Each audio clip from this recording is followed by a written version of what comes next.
I gripped the steering wheel so tightly my knuckles turned white, my heartbeat pounding in my ears. The headlights of passing cars illuminated my face, revealing the sheer determination and rage etched in my expression.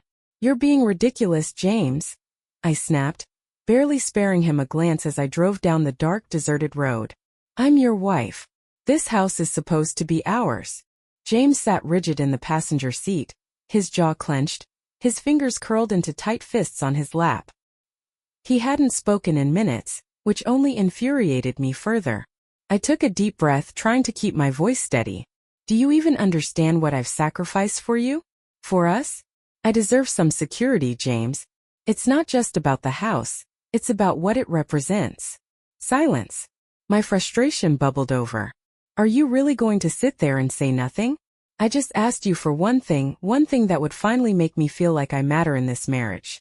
But no, you'd rather keep your dead parents' memory alive than protect your living, breathing wife."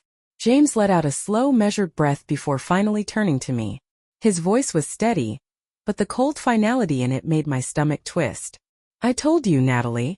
Never. That house was my parents'. It's mine. You want security? Then you should have married for love, not for property." The sheer audacity of his words sent a jolt of fury through me. My hands trembled as I gritted my teeth. "Are you calling me a gold digger?" "You said it, not me," he shot back. I slammed my foot on the brake, jerking the car to a sudden halt on the side of the empty road. The silence that followed was deafening. A lone street lamp flickered above us, casting eerie shadows through the windshield. "Get out." My voice was eerily calm, almost foreign to my own ears. James let out a short, humorless laugh. "You're joking." I turned to him slowly, my glare like a dagger. "I'm not joking, James. Either you give me the house or our relationship is over. Simple as that." His dark eyes locked onto mine, and for a moment, I thought I saw something, hesitation, maybe even regret, but then his lips pressed into a thin line. "Then it's over," he said. The words hung in the air, thick with finality. My breath hitched, but I forced myself to keep my expression unreadable. If he was going to throw away everything we had over a stupid piece of real estate, then maybe we were never meant to last. I leaned over, yanked open the passenger door, and pointed to the empty road. "Out." James hesitated, his eyes searching mine, as if trying to determine whether I'd really do it. But I held my ground. With a slow, almost taunting movement, he unbuckled his seatbelt, grabbed his phone from the cup holder, and stepped out. The moment his feet hit the pavement, I slammed the door shut and hit the gas. The last thing I saw in my rearview mirror was him standing under the dim light, watching me leave as if he hadn't just destroyed everything we built. I expected to feel victorious when I pulled into the driveway of our home, the house that should have been mine. But instead, an unsettling chill crawled down my spine the second I stepped inside. Something was wrong. The house was empty. Not just quiet empty, but stripped bare empty. The furniture was gone. The paintings, the decor, every trace of a life we had built together had vanished. The air smelled sterile, void of the usual scent of James' cologne or even the faint trace of my vanilla candles. And then I saw them. Two men in suits stood in the middle of the empty living room, their faces unreadable. One of them, a tall man with graying hair, held a folder in his hands. The other, younger and sharper, crossed his arms and studied me with an air of amusement. "What the hell is going on?" I demanded, my voice coming out more frantic than I intended. The older man cleared his throat. "Mrs. Walker, we represent your husband, James Walker. As of this evening, this property has been legally transferred out of your shared assets. You no longer have any claim to it." The words felt like a physical slap. "What? No. That's not possible. James wouldn't, he couldn't." But even as I said it, the truth slammed into me like a freight train. James had known. Somehow, he had known I would make this demand, that I would push him too far. And he had already prepared for it. The younger man smirked. "Oh, and one more thing, Mrs. Walker." I stared at him, frozen in place. "Your husband also filed for divorce." My blood ran cold. And that's when the front door swung open. James stepped inside, his face unreadable, his gaze locked on me like I was nothing more than a stranger. And just like that, everything I thought I had was gone. My breath came in short, Shallow gasps as I stood frozen in the middle of what used to be my home. No, not mine, James' home. The home I had fought for, manipulated for, demanded to be mine. And now it was gone. James lingered by the open doorway, his posture eerily calm. The dim porch light cast a long shadow across his face, making his unreadable expression all the more unnerving. The two suited men, his lawyers no doubt, exchanged brief glances before the older one handed me a thick folder. "These are the finalized documents," he said with cool professionalism. "Mr. Walker has already signed everything. We suggest you review them carefully, but to summarize, you no longer have any legal claim to this property. Per the prenuptial agreement, which was filed and notarized before your marriage, all inherited assets remain in his sole possession." My throat went dry. "Prenup?" The younger lawyer smirked. "You don't remember signing one?" I felt like the ground beneath me was shifting, like the world was tilting off its axis. I did remember a conversation vaguely. Before our wedding, James had brought up a prenup, but back then I hadn't cared. I was in love, convinced our marriage was forever. I barely skimmed the details, thinking I'd never need to. And now that blind faith had cost me everything. I swallowed hard, forcing my voice not to shake. "And the divorce papers?" The older lawyer simply nodded toward the folder. "Filed and awaiting your signature." My legs felt weak. I didn't dare look at James, not yet. I needed time to think, time to fix this. "You can't do this," I said, though my voice lacked conviction. I have nowhere to go. I built a life here, James." For the first time since he entered, James finally spoke. His voice was low and measured, devoid of emotion. "You didn't build anything, Natalie. You tried to take what was never yours." A sharp pang of humiliation stabbed through me. I clenched my fists. "That's not fair. I was your wife." "You were my wife," he corrected. His dark eyes bore into me, unyielding. "Until you left me on the side of the road like garbage. That was your choice. This is mine." My mouth opened, then shut. I wanted to fight back, to scream, to make him see reason. But all I saw was a man who had already moved on. He had planned for this. He had expected this. And I had walked straight into his trap. I barely remembered grabbing my purse before I stumbled out the door, my heart hammering against my ribs. The moment I stepped onto the driveway, the cold night air slapped me in the face, amplifying the weight of my reality. I had no home, no backup plan, no husband. I turned back toward the house, hoping, praying that James would chase after me, that he would hesitate, that he would care. But he didn't. The front door clicked shut. I was alone. Shame burned through me as I dragged my feet toward my car, my mind racing. "Think, Natalie. Think." I grabbed my phone with trembling fingers, scrolling through my contacts. Who could I call? My pride screamed at me to find a way to fix this before anyone found out. There was only one person I could turn to now. Tyler. Tyler had been there for me when James was too busy with his work. He had listened when I vented about feeling unappreciated, when I whispered about wanting more from life. And yes, there had been moments, stolen glances, lingering touches, that hinted at something more. But nothing had happened yet. I hesitated for a fraction of a second before pressing the call button. It rang twice before his voice came through, warm and familiar. "Natalie? What's up, sweetheart?" Hearing his voice was a relief. I exhaled sharply. "I need a place to stay." There was a pause, but it was brief. Then, his response came smoothly, almost too smoothly. "Come over. You know I've always got room for you." And just like that, I had somewhere to go. Somewhere that wasn't mine, but somewhere I could control. As I pulled out of the driveway, leaving behind the house that was never mine to begin with, a new plan started forming in my mind. I wouldn't let James win. Not like this. Tyler's apartment was in one of those modern high-rise buildings downtown, the kind with floor-to-ceiling windows and sleek, minimalist furniture. It wasn't home, but right now, home was nothing but a locked door behind me, and a man who had thrown me out of his life without a second thought. Tyler met me at the door, his arms open. His expression a mixture of concern and something else, something darker. He always looked at me like I was a prize, something he had been waiting to claim. "Rough night?"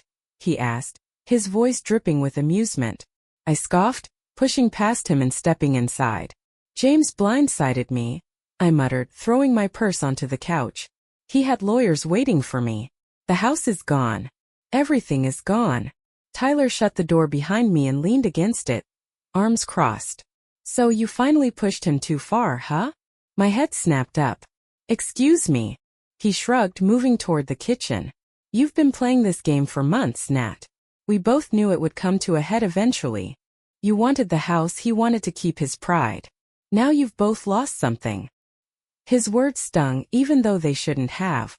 I didn't lose, I said sharply, following him as he poured himself a drink. I just miscalculated. Tyler chuckled, taking a slow sip of whiskey. Miscalculated? You demanded his family home and left him on the side of the road when he refused. What exactly did you think would happen? I hated how smug he sounded. Hated that he was right. I dropped onto one of the bar stools, rubbing my temples. I didn't think he'd be so prepared. He had a prenup, Tyler. A prenup I don't even remember signing. That's on you, sweetheart. I shot him a glare, but he just smirked. You should have played it smarter.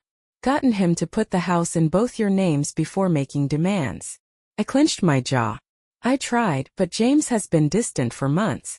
He saw it coming, I know he did. Tyler set his glass down and leaned in close. So? What's your next move? I looked up at him, and for the first time that night, I let my anger settle into something more useful. James had taken everything from me, but that didn't mean I couldn't take something back. Tyler wasn't stupid. He knew what I was thinking before I even said it. You're not done with him, he observed, studying me like I was some puzzle he was trying to solve. I met his gaze. James thinks he's won. He thinks he can just throw me away like last night's trash. But I'm not going to make this easy for him. Tyler's smirk deepened. You want revenge? I didn't answer right away because revenge wasn't the right word. I wanted control. I wanted power. And most of all, I wanted James to regret ever thinking he could outmaneuver me. He filed for divorce, I murmured. But he doesn't get to be the one who walks away clean. If he wants to play dirty, then I'll show him how the game is really played. Tyler chuckled, shaking his head. Damn, Natalie. I knew you were cold, but this. He took another sip of his drink, clearly enjoying himself. I like it. I ignored his amusement, my mind already spinning with possibilities. James had money, investments, business ties. He might have shut me out of the house, but there were still ways to make his life miserable. And if I played this right, I wouldn't just make him miserable. I'd make him beg me to come back. First things first, I said, straightening up. I need to see him. Tyler raised a brow. You really think he's going to let you just waltz back into his life after what happened? I smirked. Oh, I won't ask for permission. The next morning I drove back to what used to be my home. The driveway felt unfamiliar now, the house looking colder, emptier without my presence inside. I rang the doorbell. Waited. The door swung open and there he was. James. His eyes darkened the second he saw me, but he didn't look surprised. If anything, he looked expecting. Natalie, he said coolly. To what do I owe the pleasure? I tilted my head, letting a small smile play on my lips. Come on, James. You didn't really think I'd disappear that easily, did you? He exhaled slowly, his grip tightening on the doorframe. What do you want? I stepped forward, lowering my voice just enough to make him uneasy. To talk. You still owe me that much, don't you? His jaw clenched, but he didn't slam the door in my face. That meant I still had a chance. And as long as I had that, this game was far from over. James didn't move from the doorway.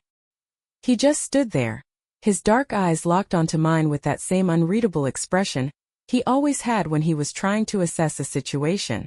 I hated that about him. James always had this way of making me feel like I was a problem he needed to solve.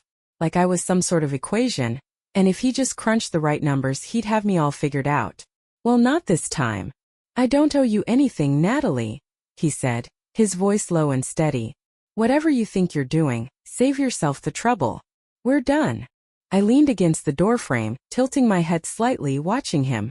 You're divorcing me, kicking me out of our house, taking everything I built with you. And you think I should just walk away quietly? His jaw clenched. You built nothing, Natalie. Ouch. That one actually stung. I forced a soft, amused smile.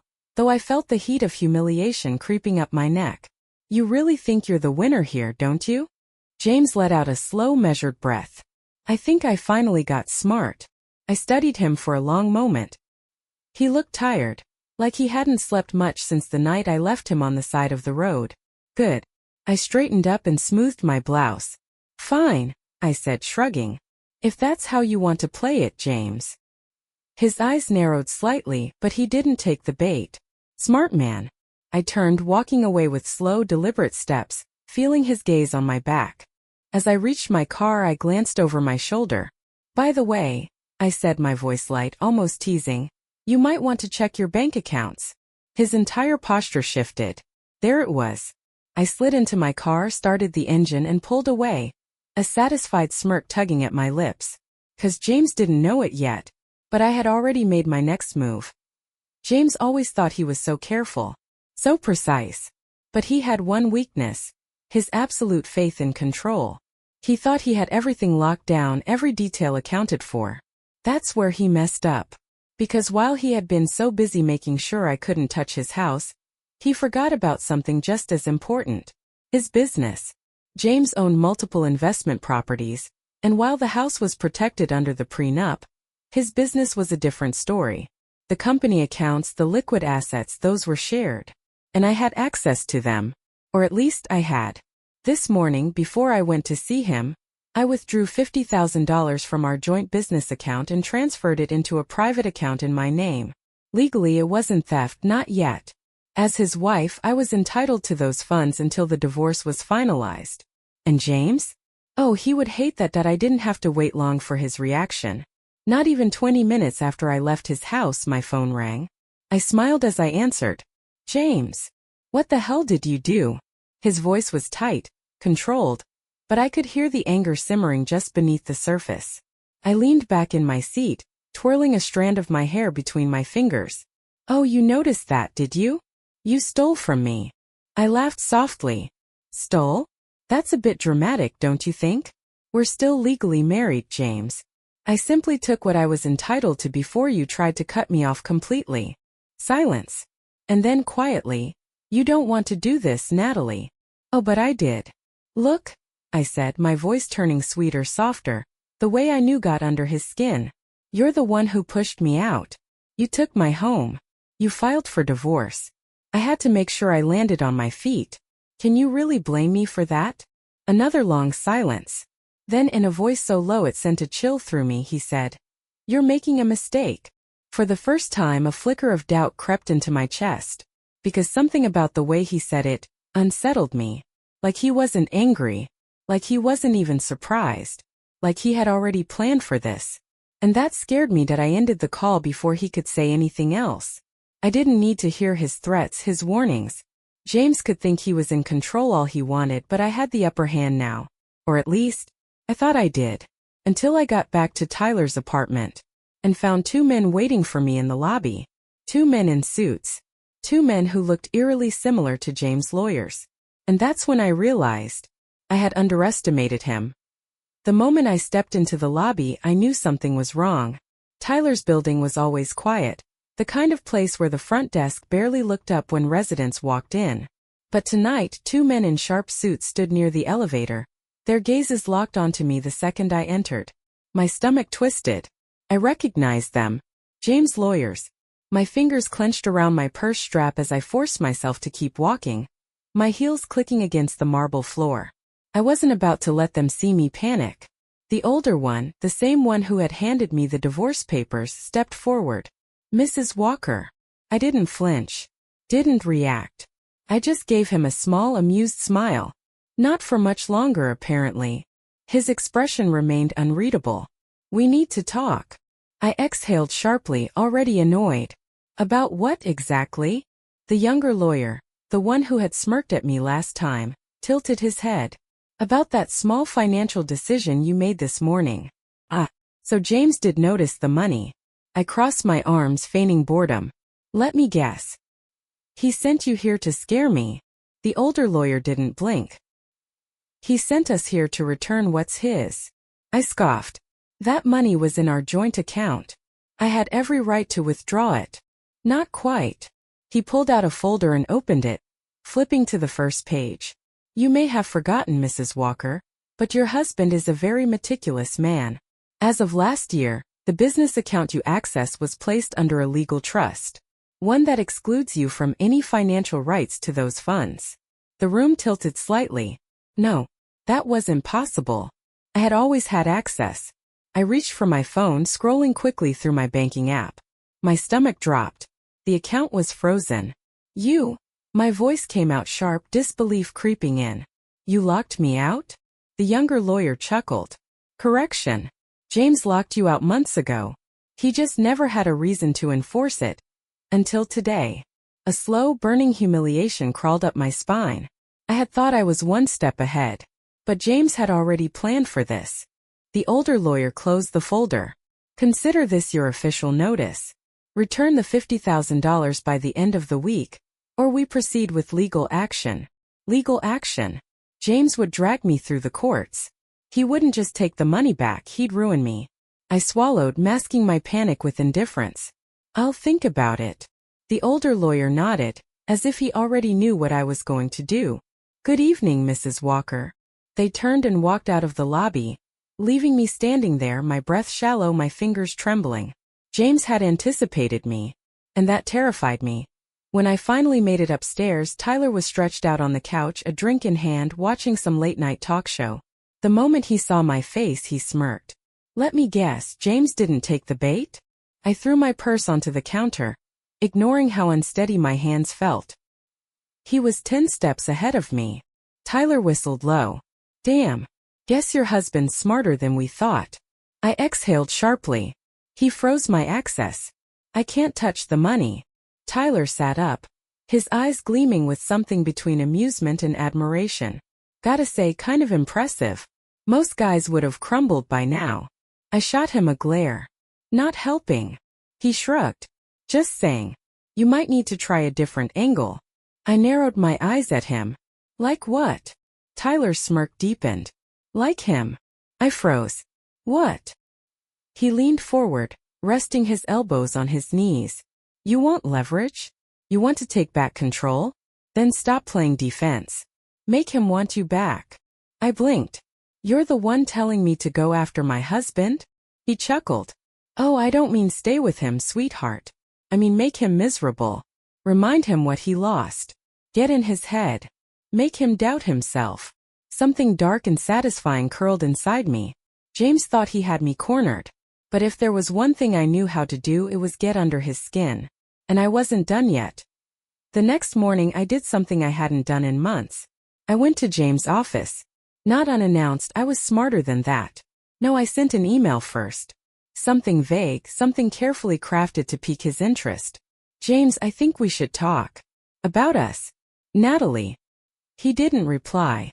But 2 hours later, I got a meeting request from his assistant. A part of me expected him to cancel last minute, to ignore me completely. But he didn't. And that meant something. James' office was exactly as I remembered. Cold, modern, and intimidating. Floor-to-ceiling windows, sleek furniture, not a single thing out of place. I was greeted by his assistant, a sharp-dressed woman with the kind of professional detachment that made me wonder just how much James had told her about me. She led me into his office, and there he was. James stood behind his desk, arms crossed, watching me with an expression I couldn't quite read. I closed the door behind me and smiled. Miss me? His jaw tightened, but he didn't react. You have 5 minutes. What do you want? I took a step closer, letting my voice drop into something softer. Come on, James. Do we really have to do this? Something flickered across his face, just for a second. Doubt. Good. I leaned against his desk, letting my fingers graze the edge. I don't want us to end like this. His eyes darkened. You ended this the second you left me on that road. I sighed, feigning regret. I was upset. I wasn't thinking clearly. But you and I both know this isn't how we're supposed to be. He studied me, his gaze searching mine as if trying to find the lie. I let the silence stretch between us, waiting. Then slowly I reached out and touched his wrist. And for the first time in weeks, he didn't pull away. For the first time since this war between us had begun, James didn't pull away. My fingers barely brushed his wrist, light as a whisper, but the weight of it was undeniable. His muscles tensed beneath my touch, a sharp inhale the only sign that he felt anything at all. This was the moment, the opening I needed. I softened my voice, tilting my head just enough to let my hair fall over my shoulder, the way I knew he used to like. James. His jaw clenched. Don't. But he still didn't move. I stepped closer, deliberately closing the space between us. I wasn't foolish enough to think he still loved me, but love wasn't the only thing that bound people together. There was history, and history was powerful. I know I hurt you, I murmured. I let my anger get the best of me. I should have handled things differently. James exhaled sharply, his eyes locked onto mine, unreadable as ever. And yet you didn't. I sighed, letting a note of exhaustion slip into my voice. Because I didn't think you'd ever actually leave me, James. I thought. I trailed off, lowering my gaze. I thought we were stronger than that. Silence. It stretched between us, thick and unspoken. For a moment, just a moment, I thought he might actually crack. Then just as quickly as the moment arrived, it was gone. James stepped back, breaking the contact. His face hardened, his walls slamming back into place. You can stop pretending, Natalie. I know you too well. I forced a small smile. Then you know I don't give up easily. His lips pressed into a thin line. No, you don't. That wasn't a compliment that I had expected this. James wasn't the kind of man who would crumble just because I touched his wrist and whispered apologies. He was calculated, controlled. If I wanted to break through, I needed to change my approach. I sighed, stepping back as well. Fine, I said, shaking my head. If you don't want to talk about us, let's talk about the money. His eyes flickered with something dangerous. You mean the money you stole? I scoffed. It wasn't theft. We were married. I had a right to it. Not according to my lawyers. I rolled my eyes. Come on, James. Are you really going to drag me through a legal battle over $50,000? His expression remained unreadable. I'll do whatever it takes to make sure you don't take anything else from me. Something about the way he said it made my stomach tighten. It wasn't just about the money for him. It was about control. And suddenly I saw it, what I needed to do. I softened my posture, letting a hint of vulnerability seep into my voice. You don't have to do this, James. His brows furrowed slightly. Do what? Fight me, I murmured. I don't want war between us. I don't want to hurt you. A beat of hesitation. Small. Barely there. But I caught it. I pressed forward. I made mistakes. So did you. But do we really have to destroy each other? James studied me, his gaze sharp and calculating. What are you asking for, Natalie? I inhaled slowly, as if choosing my words carefully. I'm saying we don't have to be enemies. His lips curled into something resembling amusement. Enemies? That's rich, coming from you. I met his gaze, holding it steady. We can fix this. We can work together. James tilted his head slightly, considering. And for the first time I saw it. A crack in his armor. The meeting didn't last much longer. James remained cautious, skeptical, but he didn't shut the door on me completely. That was a win. By the time I left his office, I had planted a seed. A doubt. And doubt was the first step to breaking a man like James. I climbed into my car, my fingers drumming lightly against the steering wheel. Now came the real work.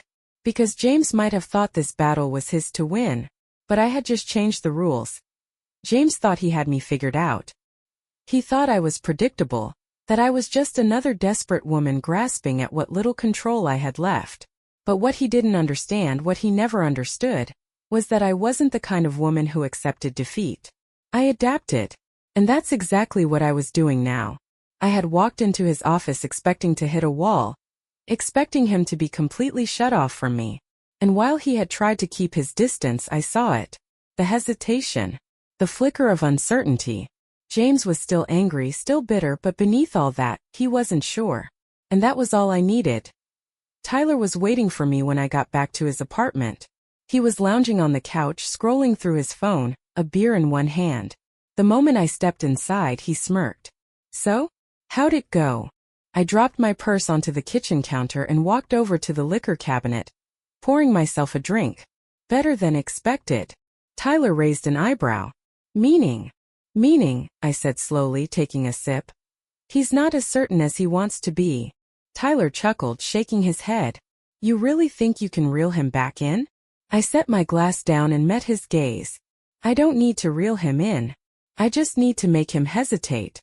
Tyler leaned forward, resting his elbows on his knees. And what happens if it works? You think James is just gonna welcome you back with open arms? I smirked. Of course not. But that's not the goal. He narrowed his eyes. Then what is the goal, Natalie?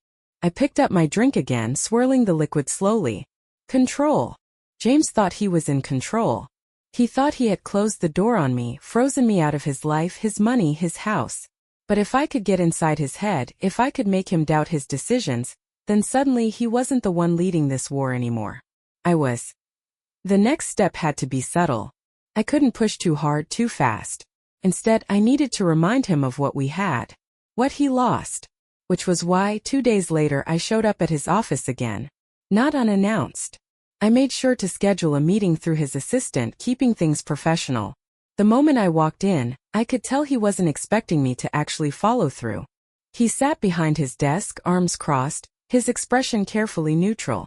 I was surprised when I saw your name on my schedule, he said. I smiled, taking a seat across from him. You shouldn't be. His jaw tightened. What do you want this time, Natalie? I exhaled, leaning forward slightly. James, I don't want to fight anymore. His brows furrowed, but he didn't interrupt, so I kept going. I've been thinking a lot about us. About what we used to be before things got ugly. And I hesitated, letting the silence stretch for a moment before sighing. I don't want it to end like this. James studied me carefully. You already ended it, Natalie. When you left me on that road. I flinched because even though I was playing a game, I knew that part was true. I was angry, I admitted. I wasn't thinking clearly. But neither were you when you locked me out of everything. His eyes darkened. You stole from me. I tilted my head. I took what I thought I was owed. His expression didn't change, but I saw his fingers tighten slightly on his desk. A small reaction, but a reaction nonetheless. I'm not asking you to forgive me, I continued, my voice soft. I want to talk. No lawyers. No accusations. Just us. James exhaled, rubbing a hand over his face. He was exhausted, I could see it. And that was what I needed. Exhaustion led to cracks. And cracks could be widened.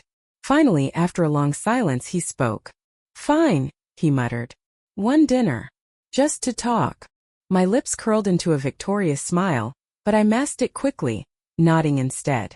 That's all I wanted, I said sweetly. Liar. The moment I left his office, I pulled out my phone and dialed Tyler. He answered on the second ring. Well, I smirked. He took the bait. Tyler let out a low chuckle. Damn, you really are something else. I leaned against the side of my car, the cool metal pressing into my back. This isn't over yet.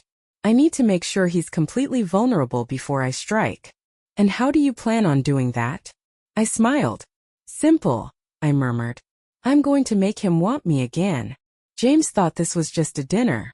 But by the time I was done with him, he wouldn't know what to believe. James picked the restaurant. Of course he did. He wasn't the type to let me control everything.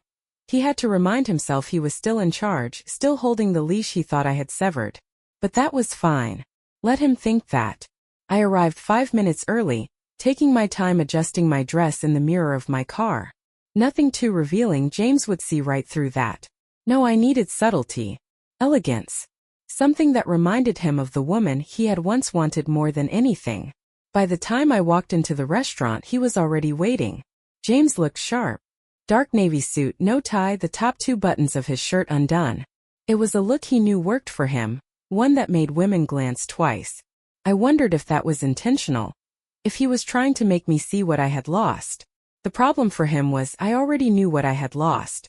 And I knew exactly how to make him miss it. He stood when I approached the table, ever the gentleman. I let my fingers graze his arm as I took my seat, watching for a reaction. Nothing. Impressive.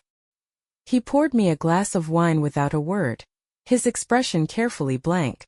So, he said as he sat back down. We're talking. I smiled, swirling the wine in my glass. Yes, we are. James tilted his head slightly, studying me. What's your angle, Natalie? I let out a soft laugh. Can't a woman just want a peaceful evening with her ex-husband-to-be? His jaw tightened slightly. That's not who you are. I raised a brow. Oh? And who am I, James? His gaze didn't waver. You're manipulative. Calculating. You never do anything without a reason. Damn. He still knew me too well. I sighed, setting my glass down. Fine. You want honesty? Here it is. I don't want to fight anymore. I'm tired, James. Aren't you? He exhaled slowly, rubbing a hand over his face. More than you know. There. That was real. I leaned forward slightly, softening my voice. Then let's stop. Let's stop making this harder than it needs to be. James studied me for a long moment. You think we can just, what? Be civil. I shrugged. Why not? We were good once. Maybe not forever, but at least for a while. I don't want us to walk away from this hating each other. He didn't answer immediately, and for a brief moment I thought I had him. Then he sat back in his chair, his expression darkening. Cut the act, Natalie. What do you really want? Damn it. Before I could respond, something unexpected happened. A woman approached the table. Tall. Brunette. Beautiful in that effortless way that made women like me furious. And worse? She knew James. James, she said with a warm smile. I thought that was you. James looked up, visibly surprised. Rebecca. Rebecca. The name rang a bell. A business contact? An old college friend? I wasn't sure, but what I was sure of was the way her hand lingered on his shoulder. The way he didn't immediately pull away. Oh, Rebecca said, finally noticing me. I didn't mean to interrupt. Are you too? James hesitated for half a second, and that hesitation was all I needed. I smiled sweetly, reaching across the table to place my hand over his. We're just catching up. Rebecca's eyes flickered between us, something unreadable passing across her face. Well, she said after a moment, I'll let you get back to it. James, I'll see you next week. James nodded. Yeah, next week. Rebecca flashed one last polite smile before walking away, leaving behind an uncomfortable silence. I tilted my head. Next week. James met my gaze, his expression unreadable. I have dinner plans. I forced a soft chuckle. Is that what we're calling it? His jaw tightened. It's none of your business, Natalie. But it was my business. Because I had spent weeks trying to worm my way back into his head. And in one damn minute, Rebecca had made him forget I even existed. Unacceptable. I exhaled, forcing myself to relax. You're right, I said lightly. It's none of my business. James watched me warily, as if expecting me to snap. But I didn't. I wouldn't. Instead I smiled. Look, I continued, swirling my wine glass. I don't expect us to fix everything overnight. But I do think we can find common ground. James arched a brow. Common ground. I nodded. You don't want a drawn-out divorce, do you? His lips pressed into a thin line. No, I don't. Then let's negotiate, I suggested. No lawyers. Just us. One conversation at a time. James hesitated. He knew better than to trust me, but he also hated the legal process. And that was exactly what I was banking on. After a long silence, he exhaled slowly. Fine. Victory. I smiled, raising my glass. To new beginnings, then. James didn't raise his glass. But he didn't stop me from drinking either. And that was good enough for now. Because this wasn't about winning. This was about staying in the game. And James had just let me back in. James had no idea what he had just done. By agreeing to negotiate with me, just the two of us, no lawyers, he had opened the door. A small crack, sure, but all I needed was an inch. And I would take it. The rest of our dinner was uneventful. I didn't push. Didn't dig. I played it cool, keeping the conversation light. I let him relax. Let him believe, even if just for a moment, that I was being reasonable. Because that was the key with James. He didn't fall for things. He had to believe he was choosing them. By the time we left the restaurant, there was no grand moment of reconciliation. No lingering goodbye. Just a simple nod from him as we went our separate ways. But I wasn't worried, as I had time now, and I was going to use every second of it. The next morning I was sipping my coffee in Tyler's kitchen when he strolled in, shirtless, hair a mess, looking too smug for my liking. I raised an eyebrow. "What's with the face?" Tyler smirked, grabbing an apple from the counter. "Saw something interesting this morning." I sighed, taking a sip of my coffee. "I swear, if this is another one of your cryptic." He slid his phone across the counter before I could finish. I glanced down, my stomach instantly tightening. It was a photo. James and Rebecca having coffee together. The timestamp? This morning. I knew it shouldn't have bothered me. I knew it was probably nothing. But that little flicker of irritation still flared in my chest. Tyler watched me closely. "You really thought he wasn't gonna move on?" I scoffed, setting my coffee down. "Oh please. I don't care who James sees." Tyler let out a low chuckle. "Sure. That's why you're gripping your mug like you want to shatter it." I forced myself to relax, exhaling slowly. "This doesn't change anything." Tyler arched a brow. "Doesn't it?" I ignored him, grabbing my phone. Because now I had to accelerate my plan. That afternoon I texted James. "Natalie, been thinking about our conversation. Dinner was nice. I'd like to keep talking." He didn't reply immediately, which annoyed me. But I waited. An hour later. "James, what do you want to talk about?" I smiled. "Natalie's, how we move forward." He hesitated for 3 hours this time. But eventually, "James, fine. My office. Tomorrow morning." I had him. James' office was the same as ever. Pristine, cold, professional. I walked in, dressed in something just professional enough, but still enough to make him notice. And he did notice. I saw the way his eyes flickered down, just for a second, before he schooled his face back into that emotionless mask. Good. I took a seat across from him, crossing my legs slowly. "Thanks for seeing me." James leaned back in his chair, arms crossed. "Let's cut to it, Natalie. What do you really want?" I exhaled softly, as if this was difficult for me. "I want us to stop fighting." He scoffed. "We're divorcing. Fighting is part of the process." I tilted my head. "It doesn't have to be. We were good together once, James. We don't have to destroy each other now." His jaw tightened. "We were good together. Until we weren't." I sighed, pretending to be hurt. "You act like I was the only one who made mistakes." Something dark flickered in his gaze. "Your mistakes weren't small, Natalie." I leaned forward slightly, lowering my voice. "But you still care, don't you?" Silence. James didn't answer.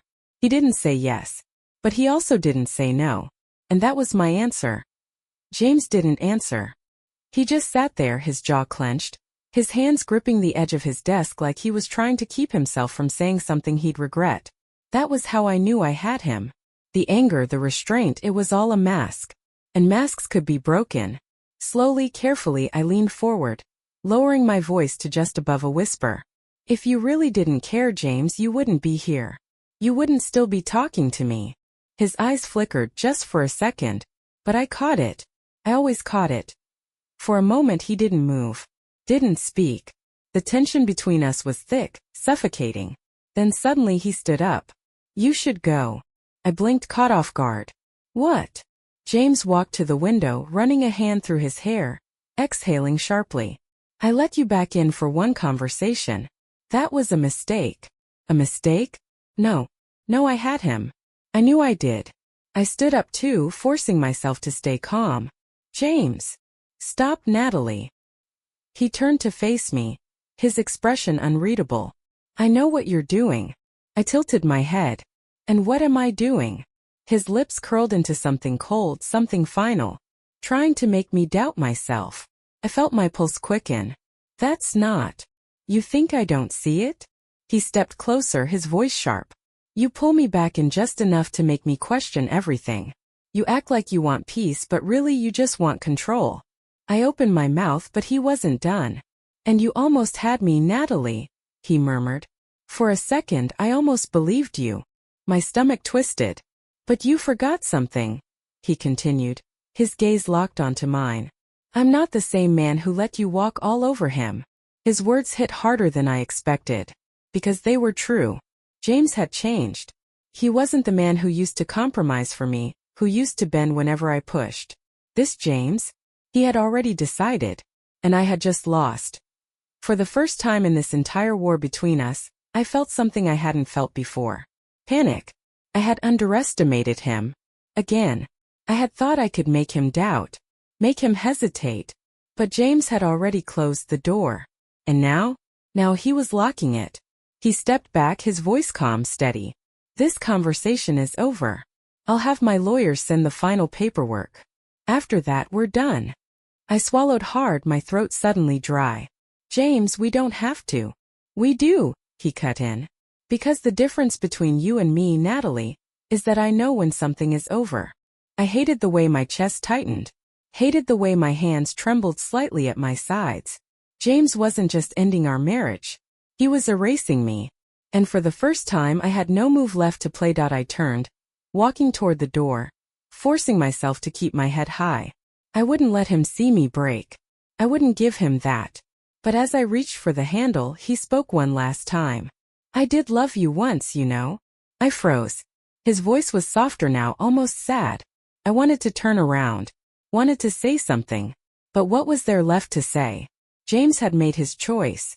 And this time, I had no power to change it. So I did the only thing I could do. I walked out of his life. For good.